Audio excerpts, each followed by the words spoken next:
This is the story of Dennis Rader, the BTK Killer.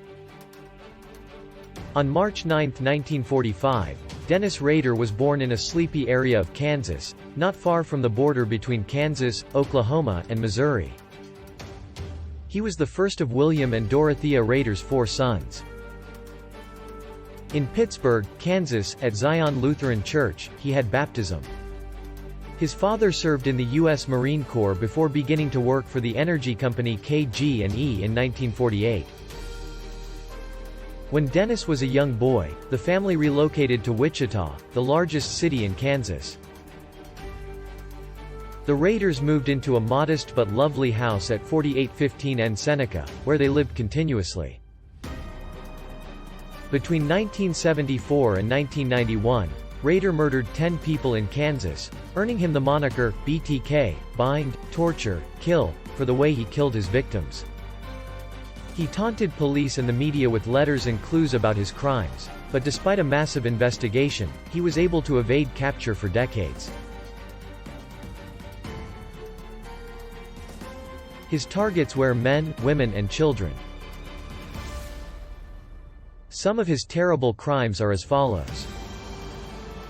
In 1974, Rader killed 4 members of the Otero family: Joseph, Julie, Joseph Jr., and Josephine Otero. He broke into their home, bound and strangled them, and left the scene. In 1977, Rader killed Catherine Bright, a 21-year-old woman, by shooting her in her home. In 1985, Rader killed Maureen Hedge, a 53-year-old woman, by strangling her in her home. In 1985, Rader killed Vicki Wagerly, a 28-year-old woman, by strangling her in her home. In 1986, Rader killed Nancy Fox, a 25-year-old woman, by strangling her in her home. In 1991, Rader killed Dolores Davis, a 62-year-old woman, by strangling her in her home. No one suspected Rader. He was even a respected member of his community, holding a position as a compliance officer and even being an active member of his church. He also had a family and no one suspected him of being a killer.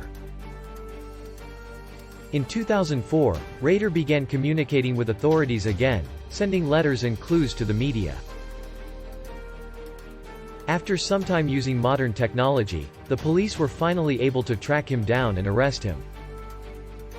He pleaded guilty to 10 counts of first-degree murder and was sentenced to 10 consecutive life sentences. However, Rader was able to maintain a certain level of control even in prison.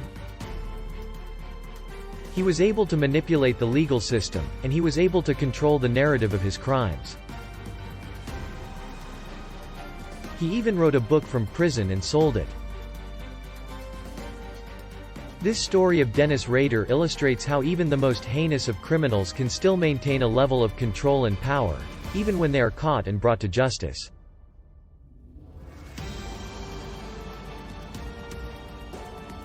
Despite being behind bars, Rader was able to maintain a level of notoriety and infamy, and even profit from his crimes.